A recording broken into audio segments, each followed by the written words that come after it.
Under the Pyramids. Written by H.P. Lovecraft with Harry Houdini. Chapter 1. Mystery attracts mystery. Ever since the wide appearance of my name as a performer of unexplained feats, I have encountered strange narratives and events which my calling has led people to link with my interests and activities. Some of these have been trivial and irrelevant, some deeply dramatic and absorbing, some productive of weird and perilous experiences, and some involving me in extensive scientific and historical research. Many of these matters I have told and shall continue to tell freely, but there is one of which I speak with great reluctance, and which I am now relating only after a session of grilling persuasion from the publishers of this magazine, who had heard vague rumors of it from other members of my family. The hitherto guarded subject pertains to my non-professional visit to Egypt 14 years ago, and has been avoided by me for several reasons. For one thing, I am averse to exploiting certain unmistakably actual facts and conditions obviously unknown to the myriad tourists who throng about the pyramids and apparently secreted with much diligence by the authorities at Cairo, who cannot be wholly ignorant of them. For another thing, I dislike to recount an incident in which my own fantastic imagination must have played so great a part.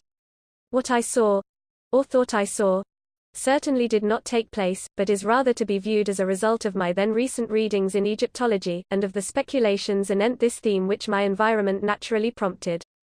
These imaginative stimuli, magnified by the excitement of an actual event terrible enough in itself, undoubtedly gave rise to the culminating horror of that grotesque night so long past. In January 1910, I had finished a professional engagement in England and signed a contract for a tour of Australian theatres. A liberal time being allowed for the trip, I determined to make the most of it in the sort of travel which chiefly interests me, so accompanied by my wife I drifted pleasantly down the continent and embarked at Marseille on the P&O steamer Malwa, bound for Port Said. From that point I proposed to visit the principal historical localities of Lower Egypt before leaving finally for Australia. The voyage was an agreeable one, and enlivened by many of the amusing incidents which befall a magical performer apart from his work. I had intended, for the sake of quiet travel, to keep my name a secret, but was goaded into betraying myself by a fellow magician whose anxiety to astound the passengers with ordinary tricks tempted me to duplicate and exceed his feats, in a manner quite destructive of my incognito. I mention this because of its ultimate effect, an effect I should have foreseen before unmasking to a shipload of tourists about to scatter throughout the Nile Valley. What it did was to herald my identity wherever I subsequently went, and deprive my wife and me of all the placid inconspicuousness we had sought. Traveling to seek curiosities, I was often forced to stand inspection as a sort of curiosity myself. We had come to Egypt in search of the picturesque and the mystically impressive, but found little enough when the ship edged up to Port Said and discharged its passengers in small boats. Low dunes of sand, bobbing buoys in shallow water, and a drearily European small town with nothing of interest save the great de Lesseps statue, made us anxious to get on to something more worth our while.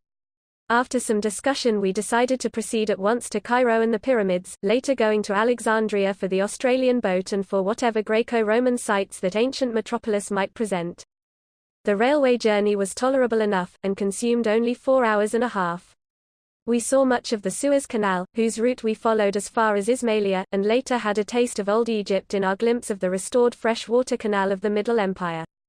Then at last we saw Cairo glimmering through the growing dusk, a twinkling constellation which became ablaze as we halted at the Great Gare Centrale.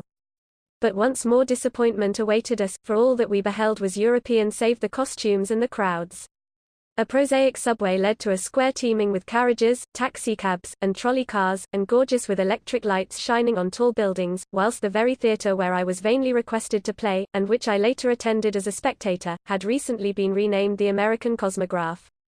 We stopped at Shepherd's Hotel, reached in a taxi that sped along broad, smartly built-up streets, and amidst the perfect service of its restaurant, elevators, and generally Anglo-American luxuries the mysterious East and immemorial past seemed very far away. The next day, however, precipitated us delightfully into the heart of the Arabian Nights atmosphere, and in the winding ways and exotic skyline of Cairo, the Baghdad of Harun al-Rashid seemed to live again. Guided by our Baedeker, we had struck east past the Ezbekieh Gardens along the Mouski in quest of the native quarter, and were soon in the hands of a clamorous cicerone who, notwithstanding later developments, was assuredly a master at his trade. Not until afterward did I see that I should have applied at the hotel for a licensed guide.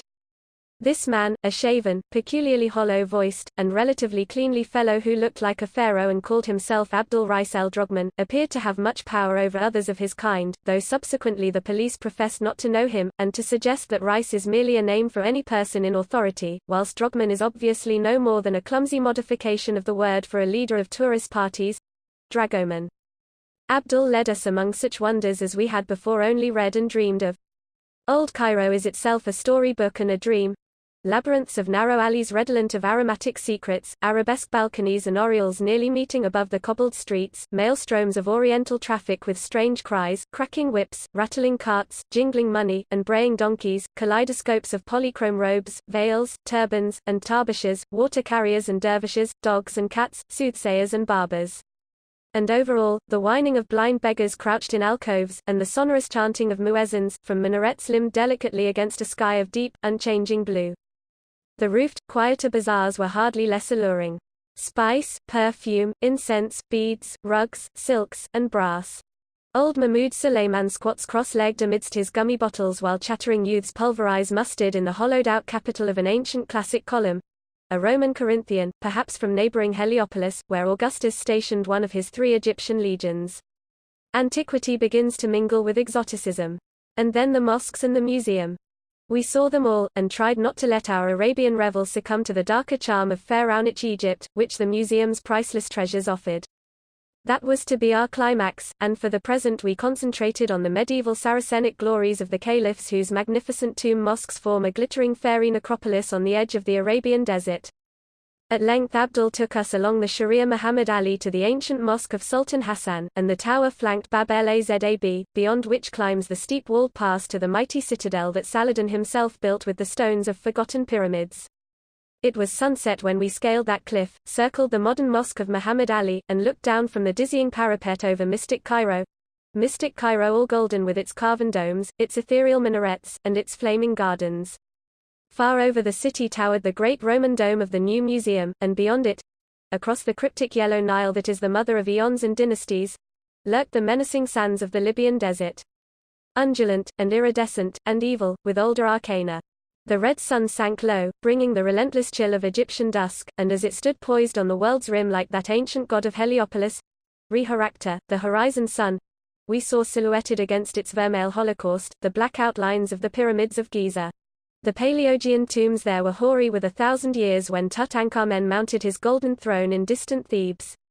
Then we knew that we were done with Saracen Cairo, and that we must taste the deeper mysteries of primal Egypt, the black chem of Ra and Amoan, Isis and Osiris.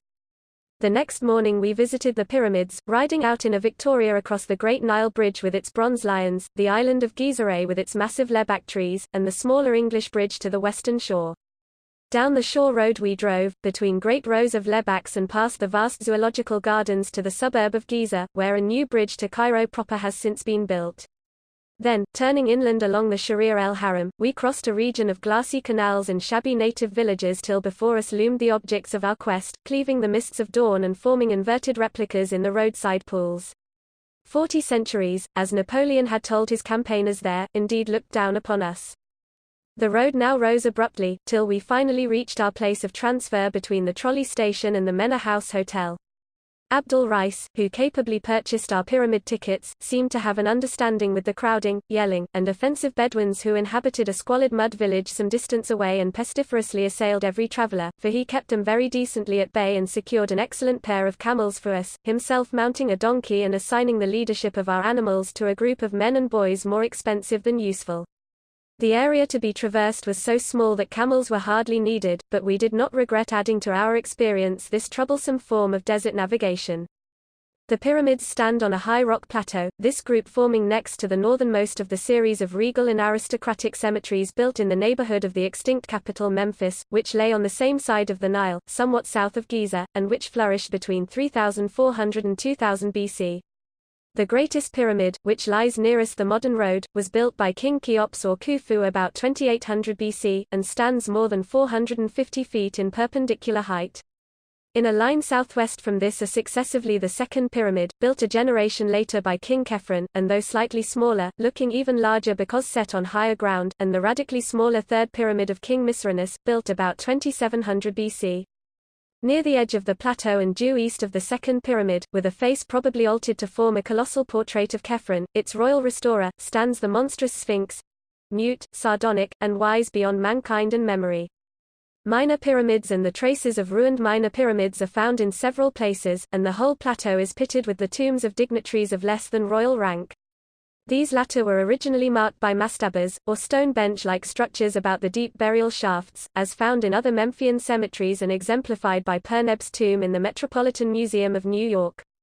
At Giza, however, all such visible things have been swept away by time and pillage, and only the rock-hewn shafts, either sand-filled or cleared out by archaeologists, remain to attest their former existence.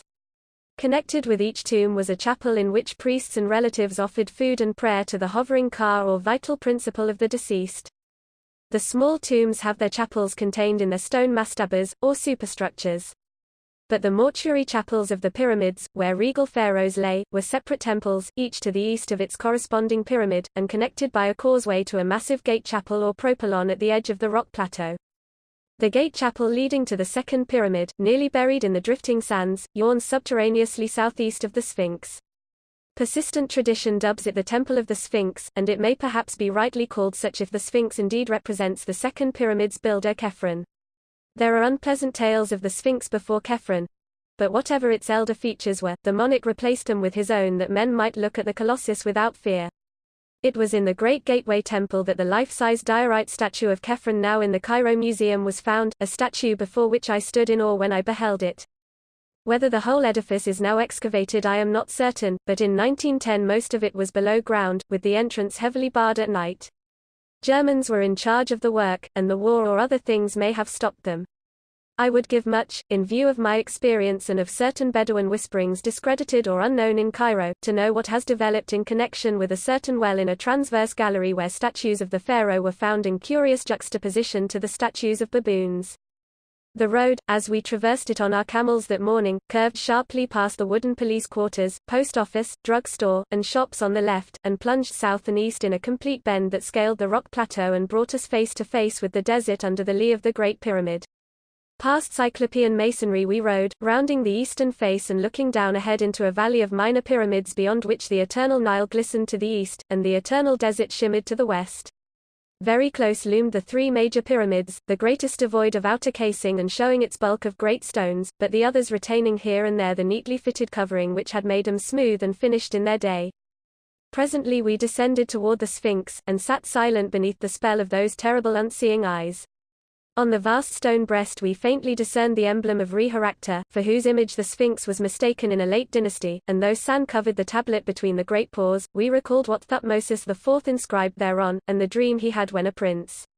It was then that the smile of the Sphinx vaguely displeased us, and made us wonder about the legends of subterranean passages beneath the monstrous creature, leading down, down, to depths none might dare hint at. Depths connected with mysteries older than the dynastic Egypt we excavate, and having a sinister relation to the persistence of abnormal, animal-headed gods in the ancient Nilotic pantheon. Then, too, it was I asked myself an idle question whose hideous significance was not to appear for many an hour. Other tourists now began to overtake us, and we moved on to the sand-choked Temple of the Sphinx, 50 yards to the southeast, which I have previously mentioned as the Great Gate of the Causeway to the Second Pyramid's mortuary chapel on the plateau. Most of it was still underground, and although we dismounted and descended through a modern passageway to its alabaster corridor and pillared hall, I felt that Abdul and the local German attendant had not shown us all there was to see. After this we made the conventional circuit of the Pyramid Plateau, examining the second pyramid and the peculiar ruins of its mortuary chapel to the east, the third pyramid and its miniature southern satellites and ruined eastern chapel, the rock tombs and the honeycombings of the 4th and 5th dynasties, and the famous Campbell's tomb, whose shadowy shaft sinks precipitously for 53 feet, to a sinister sarcophagus which one of our camel drivers divested of the cumbering sand, after a vertiginous descent by rope. Cries now assailed us from the Great Pyramid, where Bedouins were besieging a party of tourists with offers of guidance to the top, or of displays of speed in the performance of solitary trips up and down. 7 minutes is said to be the record for such an ascent and descent, but many lusty sheikhs and sons of sheikhs assured us they could cut it to 5 if given the requisite impetus of liberal baksheesh. They did not get this impetus, though we did let Abdul take us up, thus obtaining a view of unprecedented magnificence which included not only remote and glittering Cairo with its crowned citadel and background of gold-violet hills, but all the pyramids of the Memphian district as well, from Abu Rosh on the north to the Dashur on the south. The Saqqara Step Pyramid, which marks the evolution of the low mastaba into the true pyramid, showed clearly and alluringly in the sandy distance. It is close to this transition monument that the famed tomb of Perneb was found, more than 400 miles north of the Theban rock valley where Tutankhamen sleeps. Again I was forced to silence through sheer awe. The prospect of such antiquity, and the secrets each hoary monument seemed to hold and brood over, filled me with a reverence and sense of immensity nothing else ever gave me. Fatigued by our climb, and disgusted with the importunate Bedouins whose actions seemed to defy every rule of taste, we omitted the arduous detail of entering the cramped interior passages of any of the pyramids, though we saw several of the hardiest tourists preparing for the suffocating crawl through Cheop's mightiest memorial. As we dismissed and overpaid our local bodyguard and drove back to Cairo with Abdul Rais under the afternoon sun, we half regretted the omission we had made. Such fascinating things were whispered about lower pyramid passages not in the guidebooks, passages whose entrances had been hastily blocked up and concealed by certain uncommunicative archaeologists who had found and begun to explore them. Of course, this whispering was largely baseless on the face of it, but it was curious to reflect how persistently visitors were forbidden to enter the pyramids at night, or to visit the lowest burrows and crypt of the Great Pyramid. Perhaps in the latter case it was the psychological effect which was feared. The effect on the visitor of feeling himself huddled down beneath a gigantic world of solid masonry, joined to the life he has known by the merest tube, in which he may only crawl, and which any accident or evil design might block.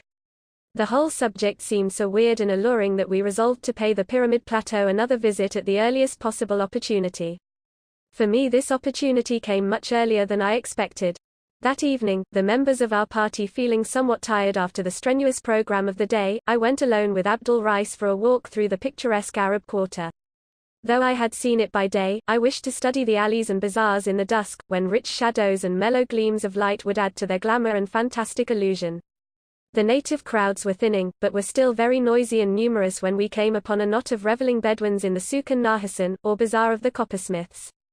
Their apparent leader, an insolent youth with heavy features and saucily cocked tarbush, took some notice of us, and evidently recognized with no great friendliness my competent but admittedly supercilious and sneeringly disposed guide. Perhaps, I thought, he resented that odd reproduction of the Sphinx's half-smile which I had often remarked with amused irritation, or perhaps he did not like the hollow and sepulchral resonance of Abdul's voice. At any rate, the exchange of ancestrally opprobrious language became very brisk, and before long Ali Ziz, as I heard the stranger called when called by no worse name, began to pull violently at Abdul's robe, an action quickly reciprocated, and leading to a spirited scuffle in which both combatants lost their sacredly cherished headgear and would have reached an even direr condition had I not intervened and separated them by main force. My interference, at first seemingly unwelcome on both sides, succeeded at last in effecting a truce. Sullenly each belligerent composed his wrath and his attire, and with an assumption of dignity as profound as it was sudden, the two formed a curious pact of honor which I soon learned is a custom of great antiquity in Cairo, a pact for the settlement of their difference by means of a nocturnal fist fight atop the Great Pyramid, long after the departure of the last moonlight sightseer. Each duelist was to assemble a party of seconds, and the affair was to begin at midnight, proceeding by rounds in the most civilized possible fashion. In all this planning there was much which excited my interest. The fight itself promised to be unique and spectacular, while the thought of the scene on that hoary pile overlooking the antediluvian plateau of Giza under the wan moon of the pallid small hours appealed to every fiber of imagination in me. A request found Abdul exceedingly willing to admit me to his party of seconds, so that all the rest of the early evening I accompanied him to various dens in the most lawless regions of the town, mostly northeast of the Ezbekieh, where he gathered one by one a select and formidable band of congenial cutthroats as his pugilistic background. Shortly after 9 our party, mounted on donkeys bearing such royal or tourist reminiscent names as Ramesses, Mark Twain, J.P. Morgan, and Min Ha, edged through street labyrinths both oriental and occidental, crossed the muddy and mast-forested Nile by the Bridge of the Bronze Lions, and cantered philosophically between the lebaks on the road to Giza.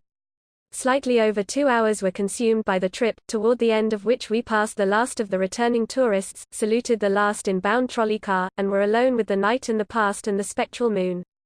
Then we saw the vast pyramids at the end of the avenue, ghoulish with a dim atavistical menace which I had not seemed to notice in the daytime. Even the smallest of them held a hint of the ghastly, for was it not in this that they had buried Queen Nitocris alive in the 6th dynasty, subtle Queen Nitocris, who once invited all her enemies to a feast in a temple below the Nile, and drowned them by opening the water gates? I recalled that the Arabs whisper things about Nitocris, and shun the third pyramid at certain phases of the moon. It must have been over her that Thomas More was brooding when he wrote a thing muttered about by Memphian boatmen. The subterranean nymph that dwells mid sunless gems and glories hid. The Lady of the Pyramid. Early as we were, Ali Ziz and his party were ahead of us, for we saw their donkeys outlined against the desert plateau at Kafr el-Haram, toward which squalid Arab settlement, close to the Sphinx, we had diverged instead of following the regular road to the Mena house, where some of the sleepy, inefficient police might have observed and halted us.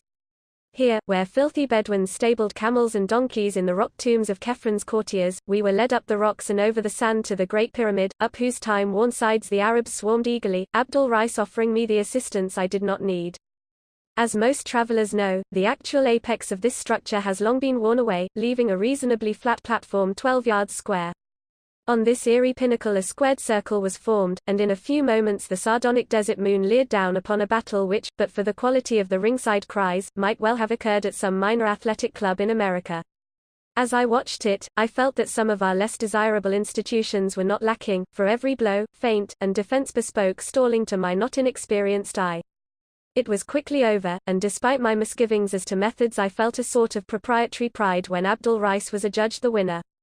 Reconciliation was phenomenally rapid, and amidst the singing, fraternizing, and drinking which followed, I found it difficult to realize that a quarrel had ever occurred.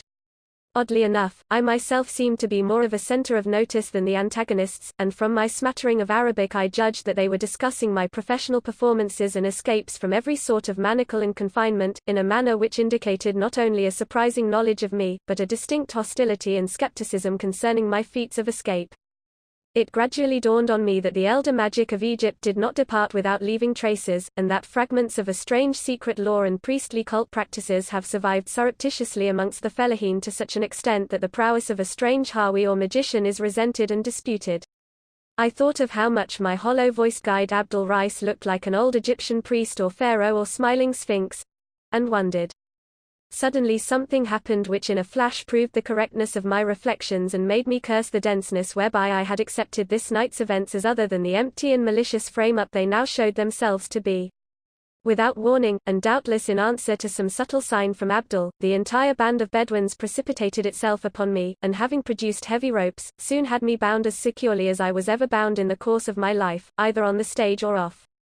I struggled at first, but soon saw that one man could make no headway against a band of over 20 sinewy barbarians. My hands were tied behind my back, my knees bent to their fullest extent, and my wrists and ankles stoutly linked together with unyielding cords. A stifling gag was forced into my mouth, and a blindfold fastened tightly over my eyes.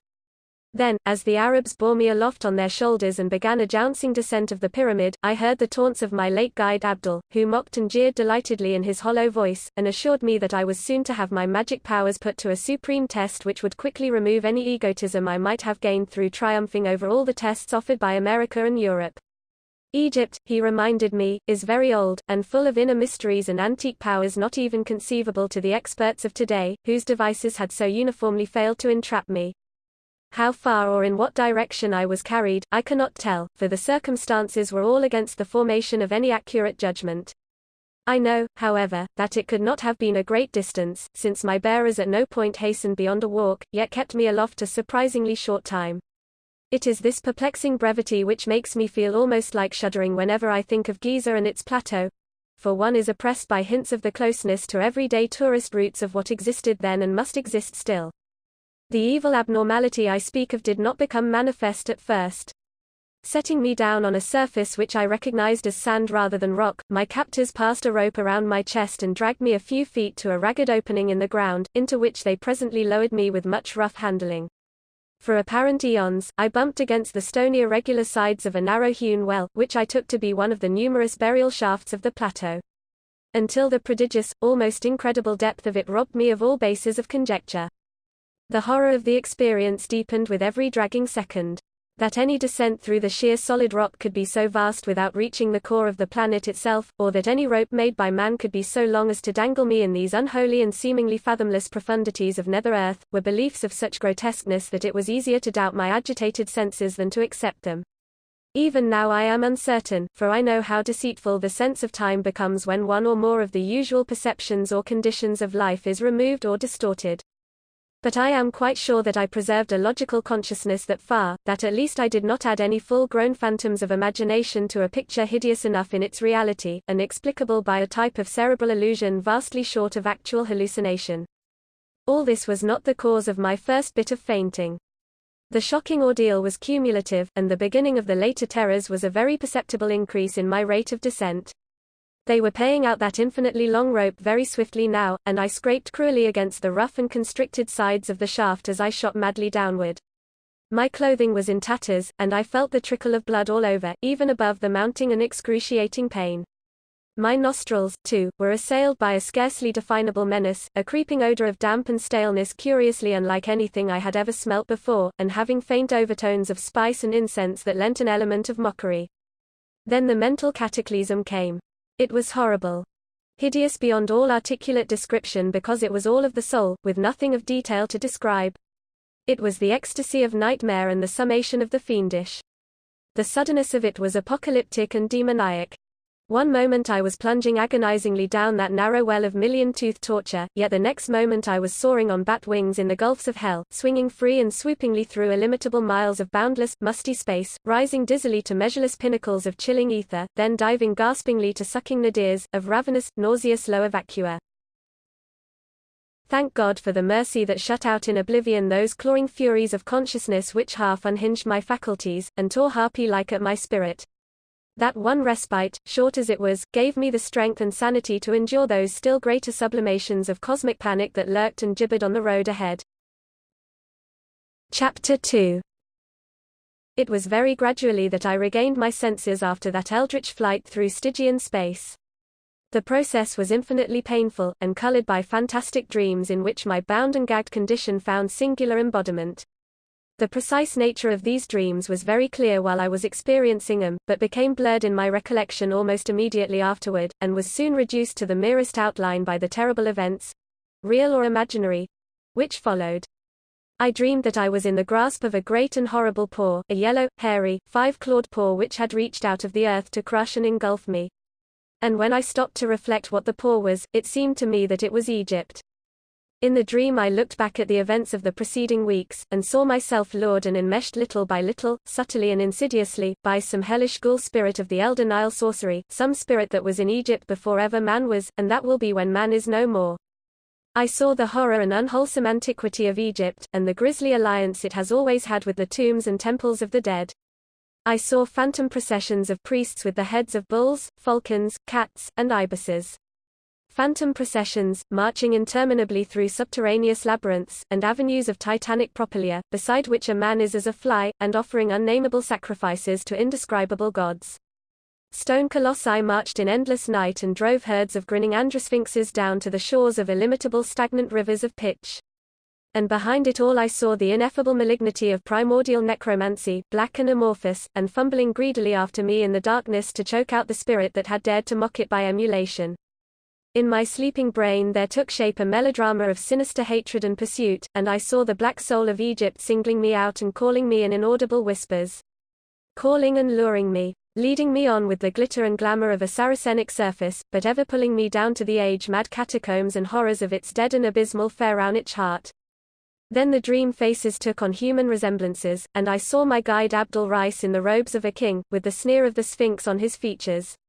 And I knew that those features were the features of Khephren the Great, who raised the second pyramid, carved over the Sphinx's face in the likeness of his own, and built that titanic gateway temple whose myriad corridors the archaeologists think they have dug out of the cryptical sand and the uninformative rock.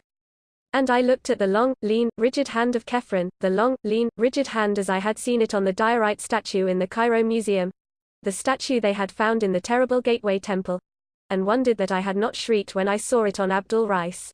That hand. It was hideously cold, and it was crushing me. It was the cold and cramping of the sarcophagus, the chill and constriction of unrememberable Egypt. It was nighted, necropolitan Egypt itself, that yellow paw. And they whisper such things of Kefren. But at this juncture I began to awake, or at least, to assume a condition less completely that of sleep than the one just preceding. I recalled the fight atop the pyramid, the treacherous Bedouins and their attack, my frightful descent by rope through endless rock depths, and my mad swinging and plunging in a chill void redolent of aromatic putrescence. I perceived that I now lay on a damp rock floor, and that my bonds were still biting into me with unloosened force. It was very cold, and I seemed to detect a faint current of noisome air sweeping across me. The cuts and bruises I had received from the jagged sides of the rock shaft were paining me woefully, their soreness enhanced to a stinging or burning acuteness by some pungent quality in the faint draught, and the mere act of rolling over was enough to set my whole frame throbbing with untold agony. As I turned I felt a tug from above, and concluded that the rope whereby I was lowered still reached to the surface. Whether or not the Arabs still held it, I had no idea, nor had I any idea how far within the earth I was. I knew that the darkness around me was wholly or nearly total, since no ray of moonlight penetrated my blindfold, but I did not trust my senses enough to accept as evidence of extreme depth the sensation of vast duration which had characterized my descent. Knowing at least that I was in a space of considerable extent reached from the surface directly above by an opening in the rock, I doubtfully conjectured that my prison was perhaps the buried gateway chapel of old Kefren, the temple of the Sphinx, perhaps some inner corridor which the guides had not shown me during my morning visit, and from which I might easily escape if I could find my way to the barred entrance. It would be a labyrinthine wandering, but no worse than others out of which I had in the past found my way. The first step was to get free of my bonds, gag, and blindfold, and this I knew would be no great task, since subtler experts than these Arabs had tried every known species of fetter upon me during my long and varied career as an exponent of escape, yet had never succeeded in defeating my methods. Then it occurred to me that the Arabs might be ready to meet and attack me at the entrance upon any evidence of my probable escape from the binding cords, as would be furnished by any decided agitation of the rope which they probably held. This, of course, was taking for granted that my place of confinement was indeed Kefren's temple of the Sphinx. The direct opening in the roof, wherever it might lurk, could not be beyond easy reach of the ordinary modern entrance near the Sphinx, if in truth it were any great distance at all on the surface, since the total area known to visitors is not at all enormous. I had not noticed any such opening during my daytime pilgrimage, but knew that these things are easily overlooked amidst the drifting sands. Thinking these matters over as I lay bent and bound on the rock floor, I nearly forgot the horrors of the abysmal descent and cavernous swinging which had so lately reduced me to a coma. My present thought was only to outwit the Arabs, and I accordingly determined to work myself free as quickly as possible, avoiding any tug on the descending line which might betray an effective or even problematical attempt at freedom. This, however, was more easily determined than effected. A few preliminary trials made it clear that little could be accomplished without considerable motion, and it did not surprise me when, after one especially energetic struggle, I began to feel the coils of falling rope as they piled up about me and upon me. Obviously, I thought, the Bedouins had felt my movements and released their end of the rope, hastening no doubt to the temple's true entrance to lie murderously in wait for me. The prospect was not pleasing, but I had faced worse in my time without flinching, and would not flinch now. At present I must first of all free myself of bonds, then trust to ingenuity to escape from the temple unharmed. It is curious how implicitly I had come to believe myself in the old temple of Kefren beside the Sphinx, only a short distance below the ground. That belief was shattered, and every pristine apprehension of preternatural depth and demoniac mystery revived, by a circumstance which grew in horror and significance even as I formulated my philosophical plan. I have said that the falling rope was piling up about and upon me.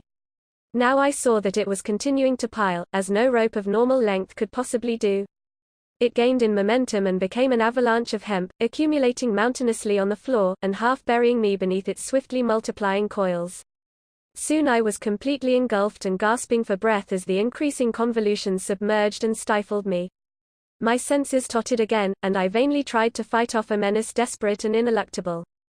It was not merely that I was tortured beyond human endurance, not merely that life and breath seemed to be crushed slowly out of me. It was the knowledge of what those unnatural lengths of rope implied, and the consciousness of what unknown and incalculable gulfs of inner earth must at this moment be surrounding me. My endless descent and swinging flight through goblin space, then, must have been real, and even now I must be lying helpless in some nameless cavern world toward the core of the planet. Such a sudden confirmation of ultimate horror was insupportable, and a second time I lapsed into merciful oblivion. When I say oblivion, I do not imply that I was free from dreams. On the contrary, my absence from the conscious world was marked by visions of the most unutterable hideousness. God! If only I had not read so much Egyptology before coming to this land which is the fountain of all darkness and terror. This second spell of fainting filled my sleeping mind anew with shivering realization of the country and its archaic secrets, and through some damnable chance my dreams turned to the ancient notions of the dead and their sojournings in soul and body beyond those mysterious tombs which were more houses than graves. I recalled, in dream shapes which it is well that I do not remember, the peculiar and elaborate construction of Egyptian sepulchres, and the exceedingly singular and terrific doctrines which determined this construction. All these people thought of was death and the dead. They conceived of a literal resurrection of the body which made them mummify it with desperate care, and preserve all the vital organs in canopic jars near the corpse, whilst besides the body they believed in two other elements, the soul, which after its weighing and approval by Osiris dwelt in the land of the blessed, and the obscure and portentous Ka, or life principle, which wandered about the upper and lower worlds in a horrible way, demanding occasional access to the preserved body, consuming the food offerings brought by priests and pious relatives to the mortuary chapel, and sometimes, as men whispered, taking its body or the wooden double always buried beside it and stalking noxiously abroad on errands peculiarly repellent. For thousands of years those bodies rested gorgeously encased and staring glassily upward when not visited by the Ka, awaiting the day when Osiris should restore both Ka and soul, and led forth the stiff legions of the dead from the sunken houses of sleep. It was to have been a glorious rebirth. But not all souls were approved, nor were all tombs inviolate, so that certain grotesque mistakes and fiendish abnormalities were to be looked for.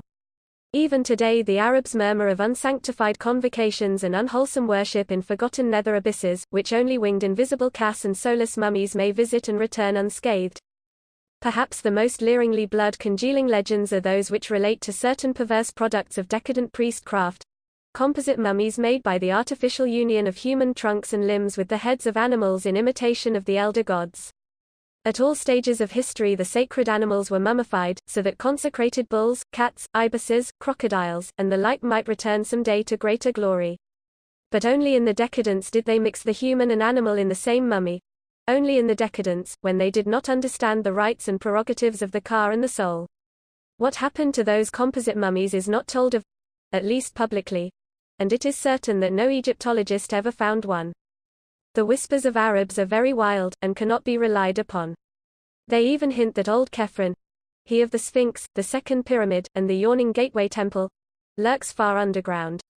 Wedded to the ghoul queen Nitocris, and ruling over the mummies, that are neither of man nor of beast. It was of these, of Khephren and his consort and his strange armies of the hybrid dead, that I dreamed, and that is why I am glad the exact dream shapes have faded from my memory.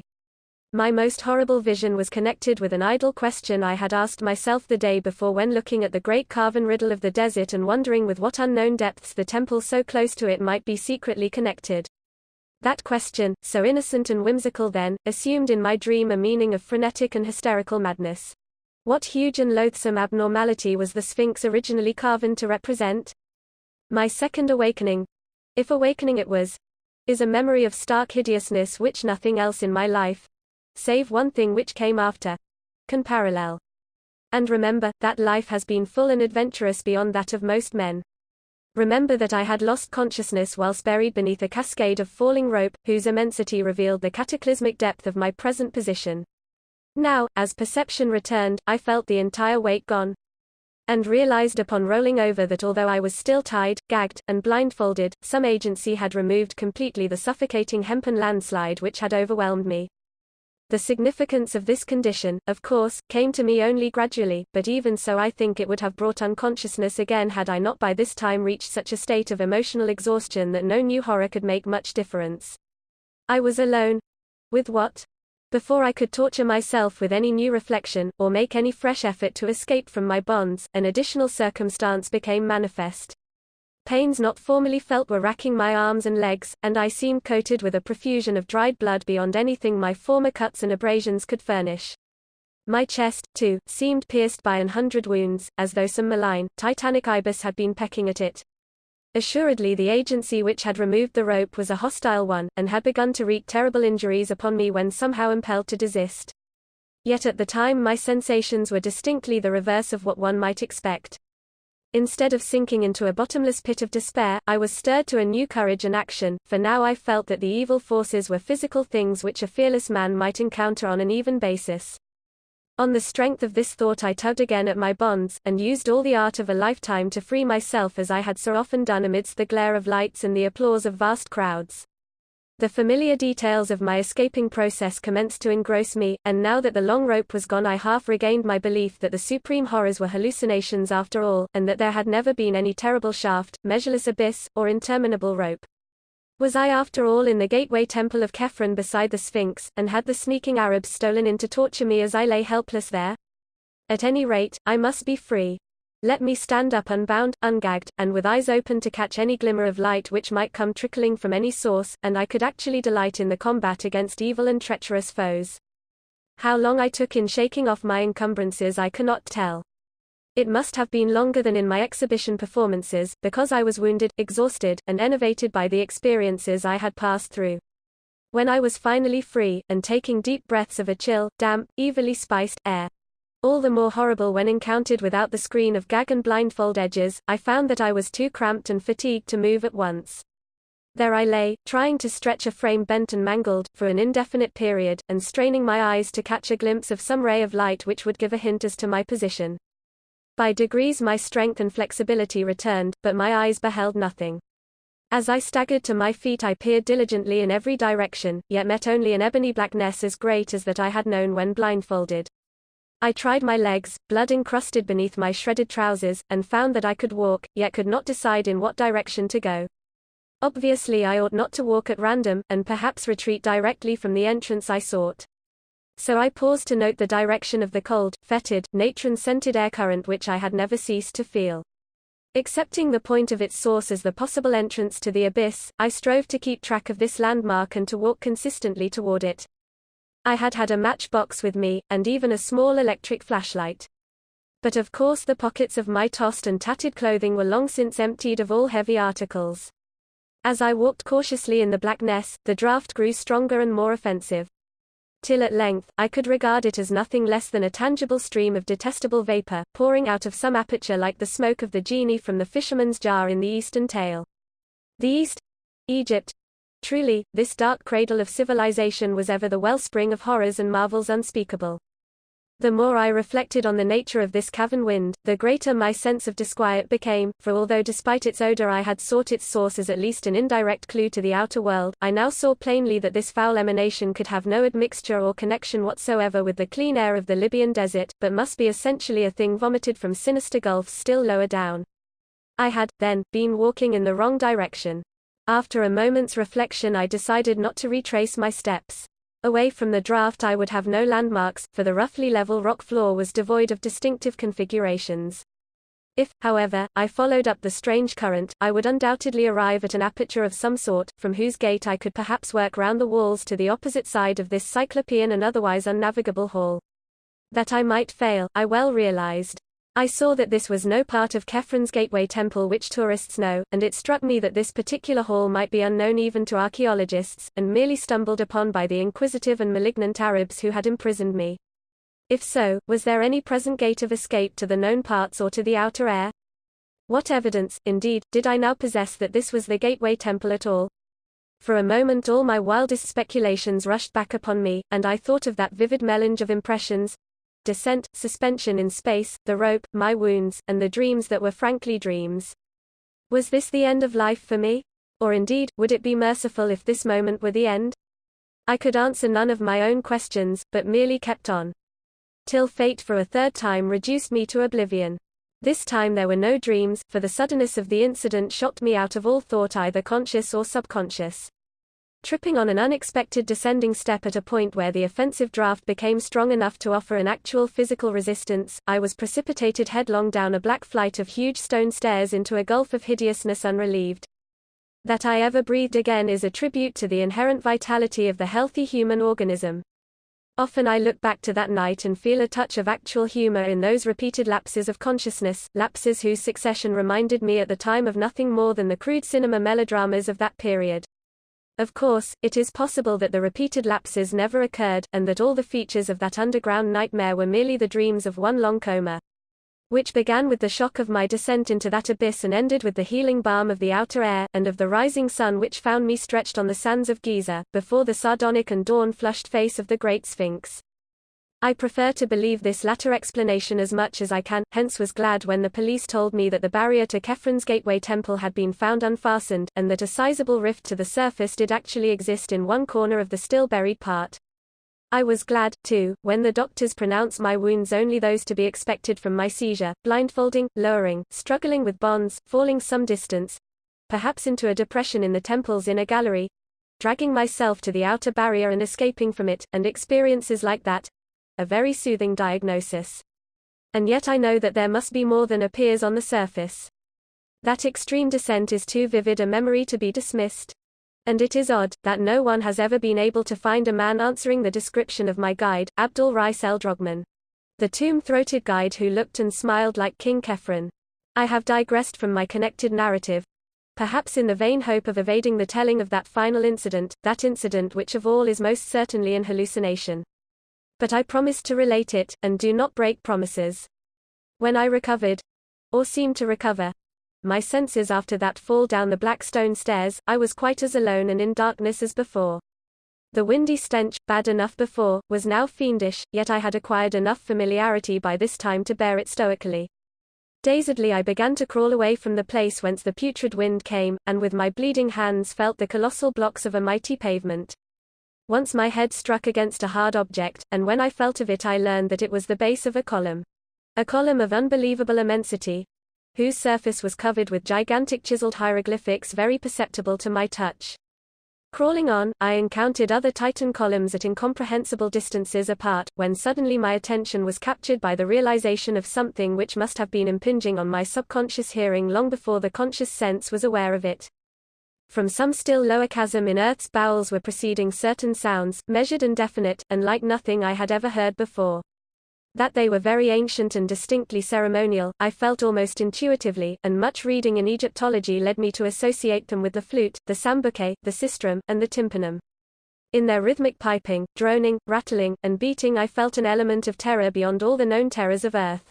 A terror peculiarly dissociated from personal fear, and taking the form of a sort of objective pity for our planet, that it should hold within its depths such horrors as must lie beyond these Ajapanic cacophonies.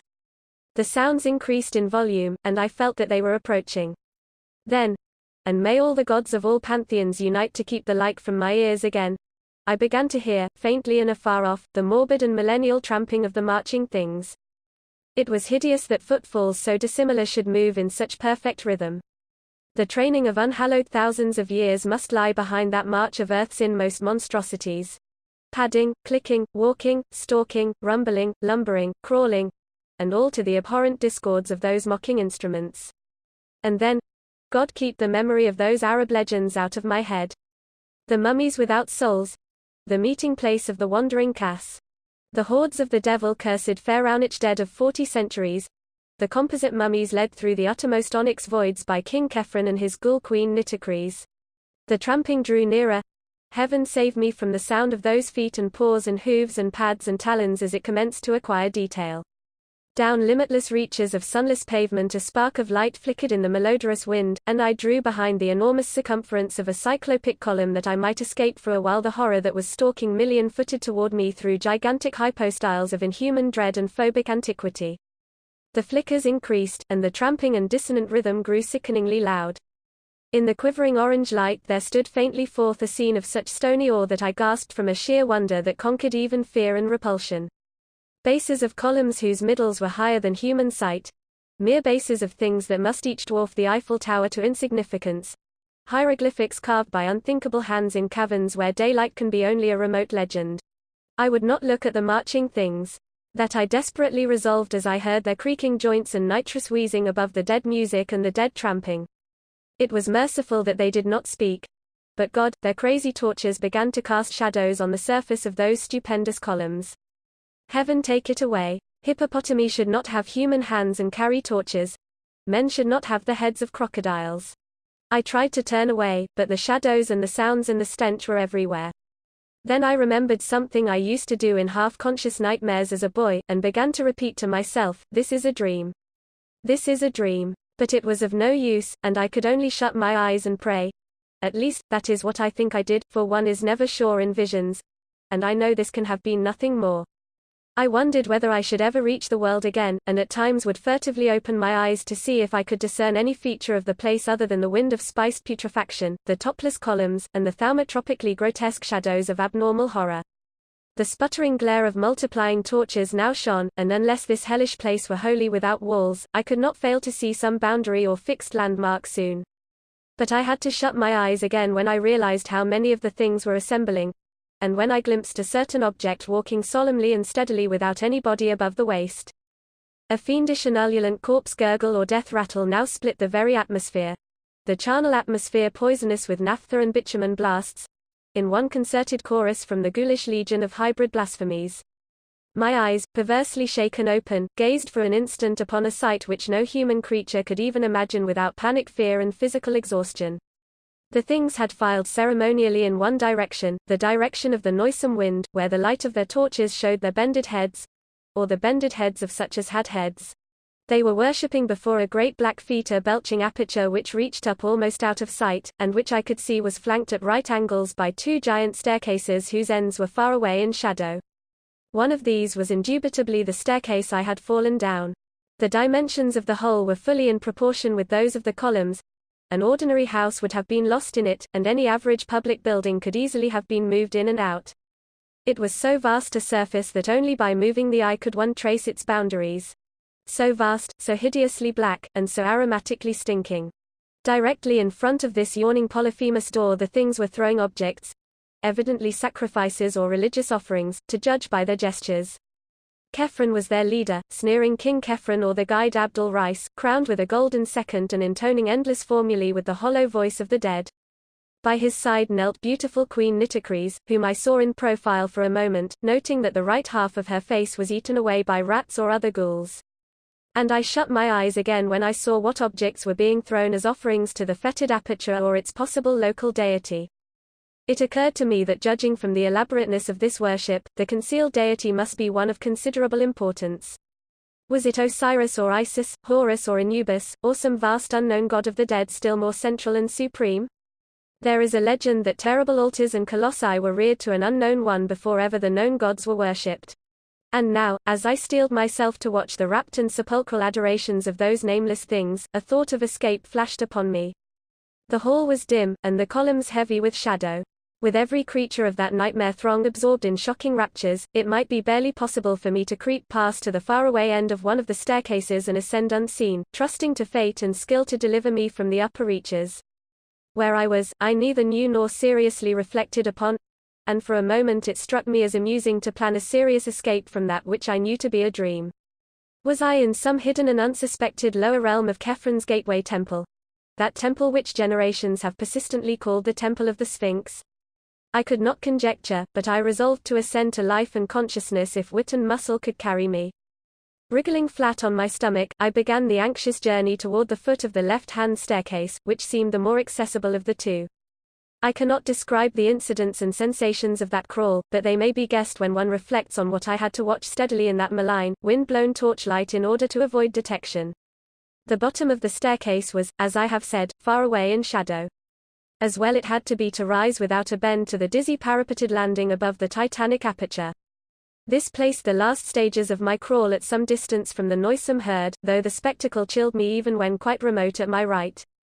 At length I succeeded in reaching the steps and began to climb, keeping close to the wall, on which I observed decorations of the most hideous sort, and relying for safety on the absorbed, ecstatic interest with which the monstrosities watched the foul-breezed aperture and the impious objects of nourishment they had flung on the pavement before it. Though the staircase was huge and steep, fashioned of vast porphyry blocks as if for the feet of a giant, the ascent seemed virtually interminable. Dread of discovery and the pain which renewed exercise had brought to my wounds combined to make that upward crawl a thing of agonizing memory. I had intended, on reaching the landing, to climb immediately onward along whatever upper staircase might mount from there, stopping for no last look at the carrion abominations that poured and genuflected some 70 or 80 feet below. Yet a sudden repetition of that thunderous corpse gurgle and death rattle chorus, coming as I had nearly gained the top of the flight and showing by its ceremonial rhythm that it was not an alarm of my discovery, caused me to pause and peer cautiously over the parapet.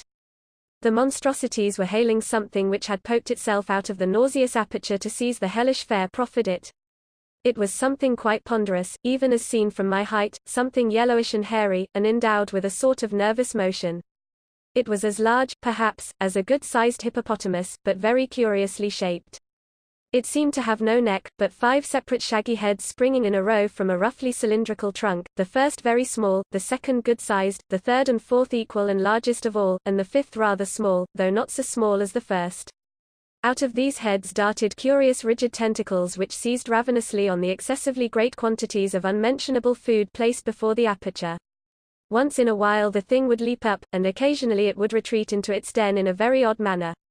Its locomotion was so inexplicable that I stared in fascination, wishing it would emerge further from the cavernous lair beneath me.